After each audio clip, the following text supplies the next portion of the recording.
This week on iFanboy, we're talking about Blackest Night. Not literally. Oh, gosh. Aha! This episode of iFanboy is brought to you by GoDaddy.com and Gamefly.com.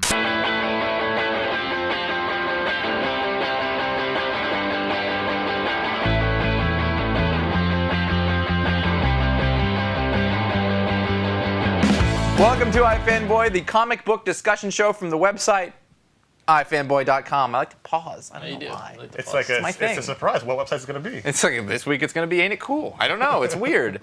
I am Josh Flanagan. I'm here with Ron Richards, the Blue Lantern. And I am Conor Kilpatrick. And we often like to talk about the big comic book events. We did a as show they wrap up on Civil War. We did on If 52. only there were some we could talk about. I know. Secret Invasion. It's been a real dearth of events, especially at DC. Final Crisis. Yeah. Blackest Night was the most recent one that ended from DC Comics, and we thought we'd talk about it ended a while back, but we thought It was a long. we thought we'd look We back needed on some it. time. We needed some time. We need distance. Yeah. We need space. Yeah, We need to think about it. We Whole need new to process. perspective Yep. on things. Spend a little time in the light, as it were.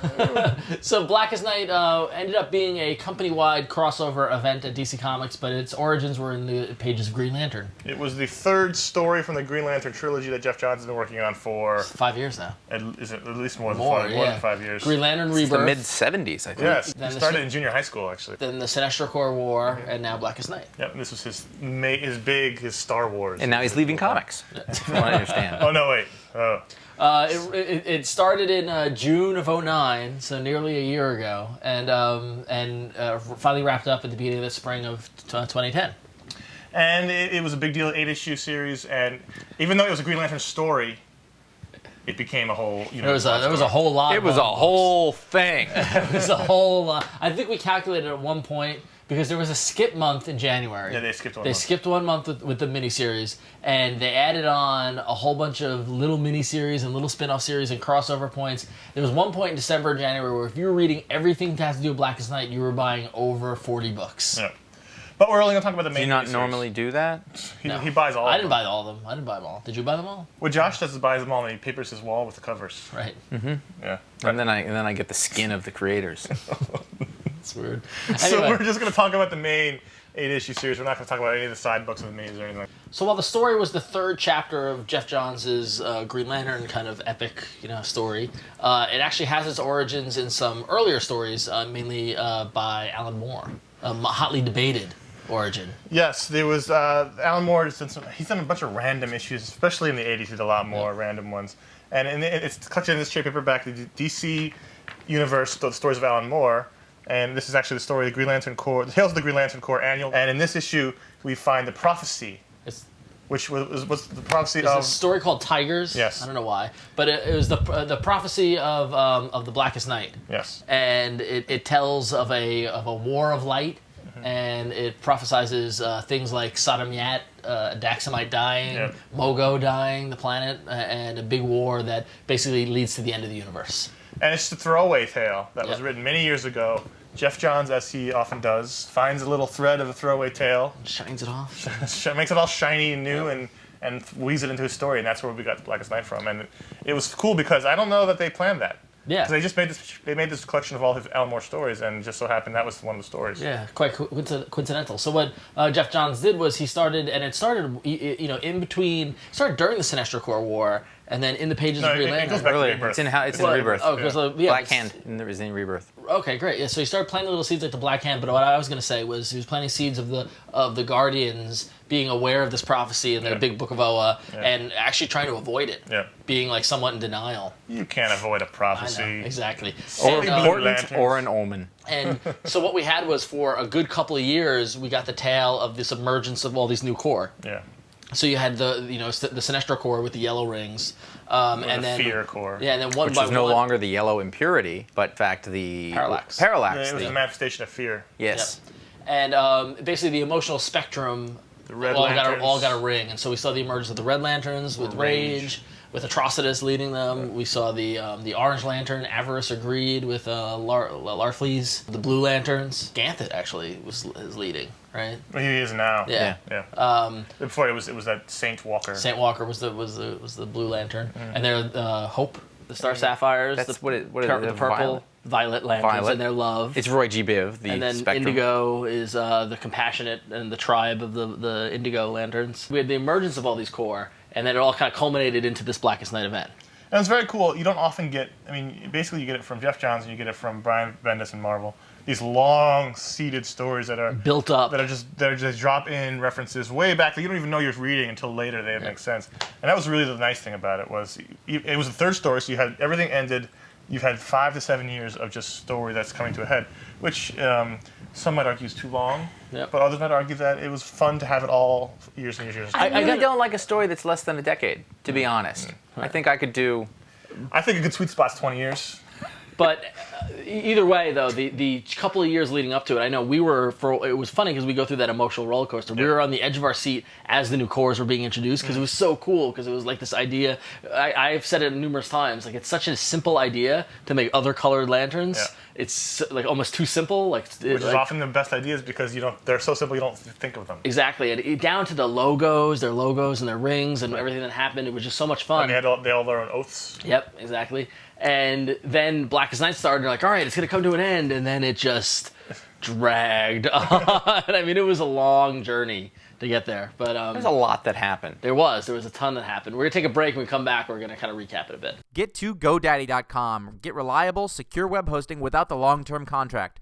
GoDaddy's hosting plans are bigger and better than ever with 99% uptime, free 24/7 support, and no annual commitment. Check out revision3.com/GoDaddy for a list of all the amazing GoDaddy deals from Revision 3. Just for now, if you enter the code FAN8, you can get 10% off any order. Thanks to GoDaddy.com for sponsoring iFanboy. Blackest Night #1 started with a villain called the Black Hand, who's sort of a minor villain. He's been around for a while, and he Billy didn't really, Hand. yeah, and he didn't really mean it. You know, he wasn't a biggie. He wasn't a big baddie. Yeah, I mean, he's somebody probably most people who read comics now don't even know about. Yeah, he's not been around for very often. Yeah. Josh.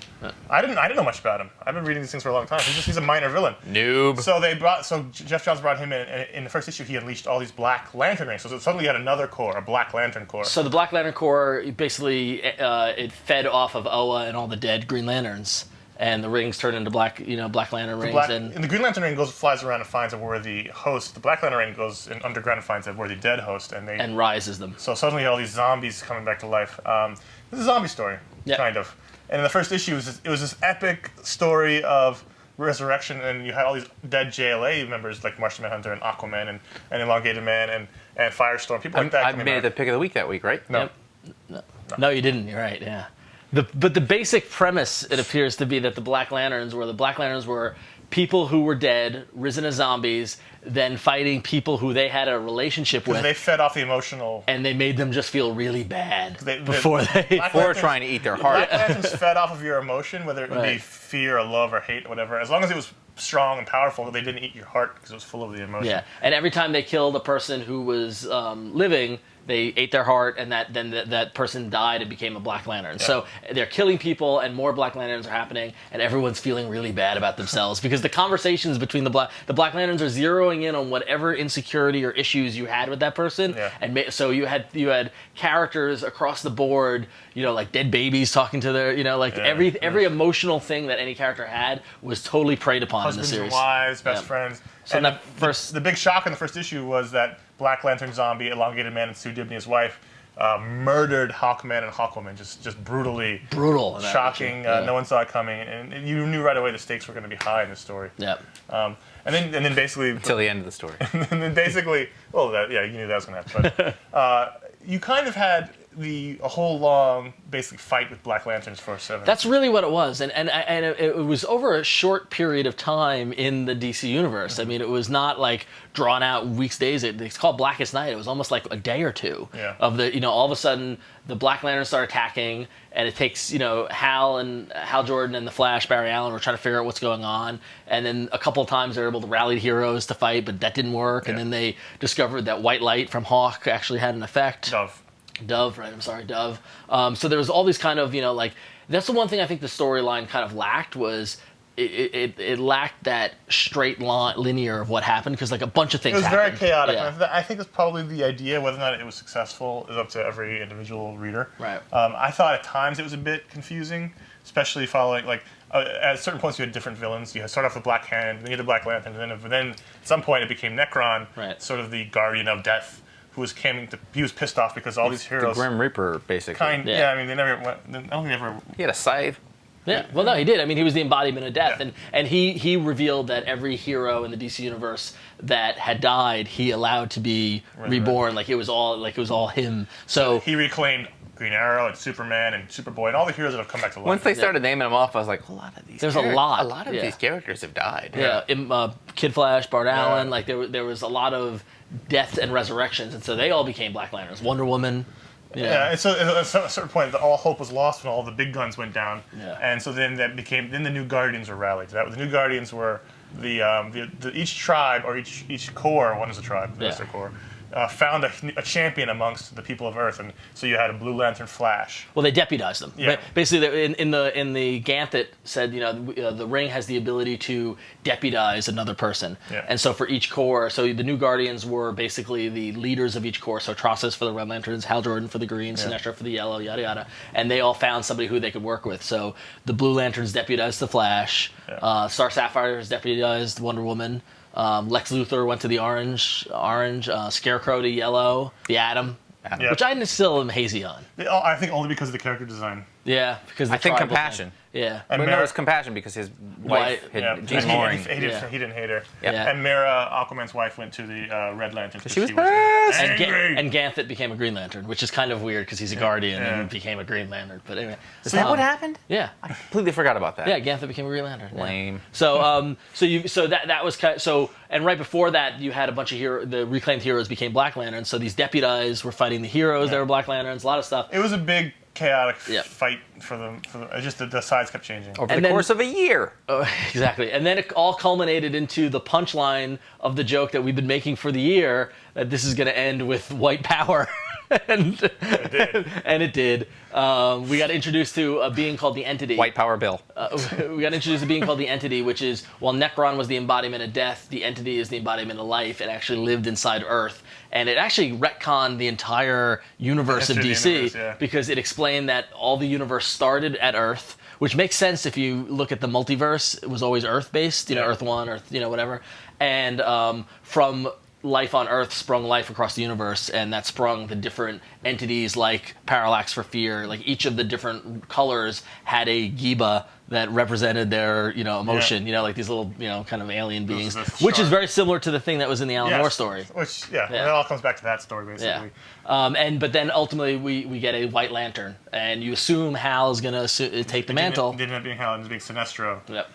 But that didn't matter. It didn't end up mattering either. We all assumed he'd be the one that destroyed Necron and Black Lantern, but it wasn't. It didn't end up being him. Yeah. This isn't doing anything. Oh well. And actually, that's the story for the post Blackest Night, which we're not talking about. But and then the big thing that happened at the end of the story, which we joked about, not joked, but thought would happen was there was a mass resurrection of dead heroes at the end. But it wasn't as widespread as we thought it would be. It would be most people, but it was only 11. A few characters got raised. So we got Aquaman, we got back. We got Maxwell Lord. We got Professor Zoom. Hawkman, Hawkwoman, Hawk. A lot of hawks. A lot of birds. Boomerang. Yeah. So mix of heroes and villains were resurrected, but then Manhunter. some people stayed dead. Marsh Manhunter, but some like Elongated Man Suit Dimity still dead. Jade came back. Yeah. And that is now going to funnel the next year's worth of stories in Brightest Day. Will we talk about that at some point? When it ends. So we're going to take a break. We come back. We're going to put a cap on this story. Thank you to GameFly for sponsoring iFanboy. GameFly is the largest online video game rental service and offers you a choice of over 7,000 new and classic titles across all consoles and handhelds. With plans starting at $15.95 a month, GameFly members can rent 1 to 4 games at a time and keep them for as long as they like. No late fees, no due dates, and shipping is always free. Once you're done playing a game, send it back and GameFly will send you the next available game in your list. If you really like the game you're playing, simply click Keep It on the GameFly website, and the game is yours at a discounted price. GameFly will even mail you the case, and the manual is free of charge. iFanboy fans can get a free 15-day trial when they go to www.gamefly.com/iFanboy. For me, the biggest thing coming out of Blackest Night, the story was fun. I enjoyed the story. It wasn't perfect. It was a big summer blockbuster story. It had a lot of fighting with a lot of great emotional moments. A bit confusing at times, but That's the way it goes. Well, my whole thing was that it was just so long. Yeah. It went on for a long time. With a break in the middle. Yeah. You know. Yeah. But the biggest thing coming out of the story, I think we can all agree, is that Ivan Rice really entered the upper echelon of artists. He was somebody we liked. We liked him a lot before. To be honest, what he was, I think, in the minds of a lot of people, was the guy who would do a book when Ethan Van Sciver was not available. Yeah. And he did a real good job. Even trading off in Sinestro Corps War with Sciver. And he was good, and it was fine. You were like, oh, this is really good. But I think that over this, it became apparent that, A, not only is he a guy who's just as good as Ethan Van Sciver, but B, he could deliver it. He delivered every issue. He was on time. I think, as far as I know, there wasn't a delay. Except for the skip month. But that was right, but that wasn't time. that wasn't because it Planned. Well, either way, as far as I know, listen, you remember Civil War? Yeah, I know. Okay, Yeah. so the books came out, but the thing is that every single one was a triumph. Yeah. To be honest, I mean, I've pointed out before that, these guys don't know how to draw everybody right away.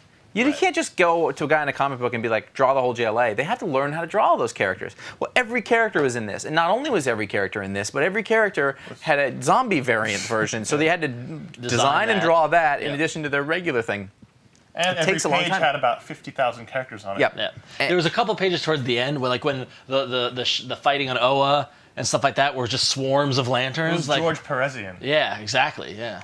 There was not a page in this, not a single page that looked phoned in. No. Yeah. They were all done and done well. And I think coming out of this, like, he wasn't nominated for an Eisner, and I think that's a mistake. Should have been, yeah. I think he should have been. I think he did a Could be next fantastic year, job. next year. Yeah. But just he's a presence. But I now think. with every up and down, though, like that was the Blackest Night miniseries.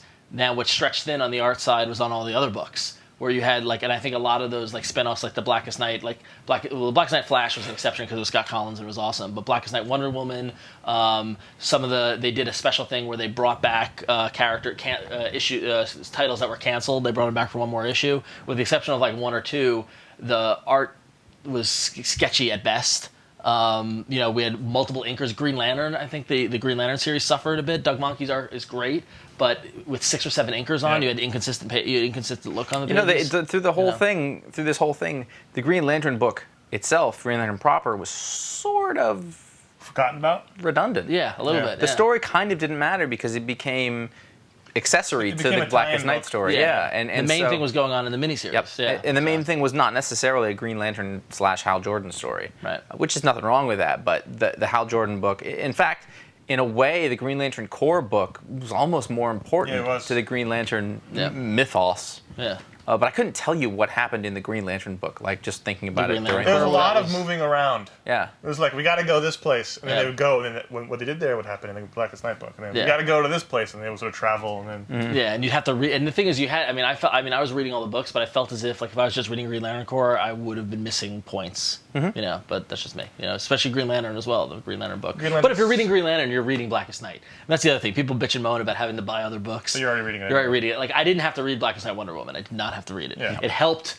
to flesh out Mara. It was a nice story, but Starman 81 was awesome. That was the single one that was awesome. The shining star of all those resurrected books was Starman. Yeah. Absolutely. But the Western one was not. Did you guys read Starman 81? But I loved the thing is that if it didn't have the deputized lanterns at the end, that for me, anytime we get to see like variations of the characters, like that was always fun. It's like people love Blue Lantern Flash. He was awesome. It's like he should stay Blue Lantern Flash. Yeah, totally. They wouldn't be confusing with Wally. Blue Flash. So, but and so now Blackest Night's over. The Blackest Night ends, comes the Brightest Day, and that's the next thing, the next status the prophecy of the prophecy. I love it. We were at a panel at a con, and somebody asked if the Blackest Night and Brightest Day, and they're in the Oath, and did Geoff come up with these names, or did he get it from the Oath? And Geoff Johns was just like, I got it from the Oath. Like, it's like, well, it's all right though. But so that's exciting. I think that the interesting thing is what happens next, and that's always with the main comic event, right? I love that not only did we have this whole big event, and now we got the Brightest Day and these characters return and the White Lantern stuff like that, but these colored lanterns aren't going anywhere. Well, we thought they'd be disappearing after Black Night, but they're staying. They're staying. So we're gonna have a Red Lantern and a Yellow Lantern and all that stuff, and that. Hope they get their own series. I want to read the Indigo series. Just with all that knock. It's a quick read, though. But So I think. What do you think on the whole overall about Blackest Night? Pretty good. Pretty good. B+.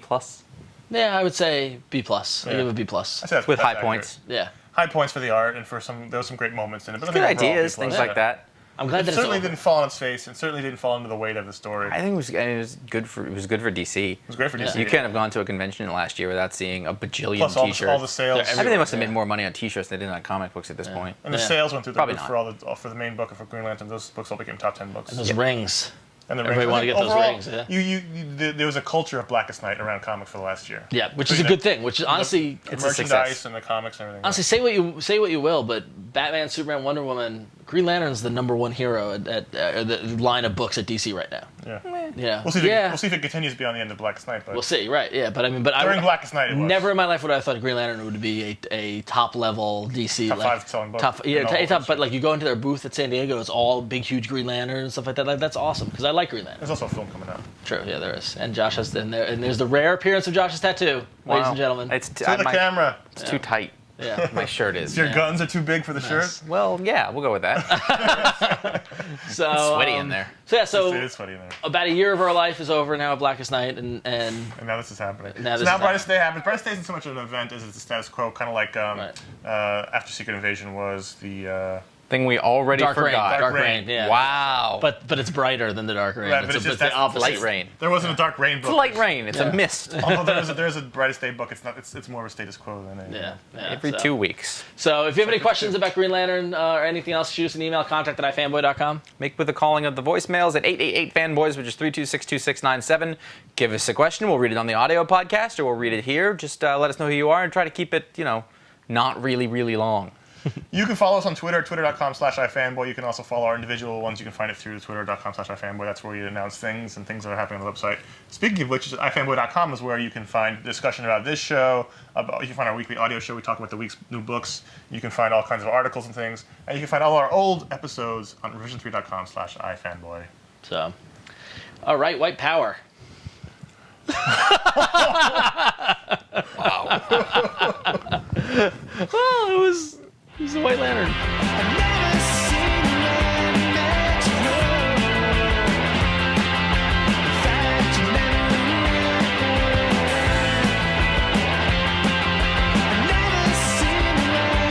Three, two, Welcome to iFanboy, the video fuck me. 3, 2. Welcome to iFanboy, the comic book. I needed to take a breath between them. I never lost the laugh. 3, 2, Welcome to iFanboy, the comic book discussion show for the video fucker. 3, 2, Welcome to iFanboy. 3, 2. Welcome to iFanboy, the comic book discussion show for the. Ah!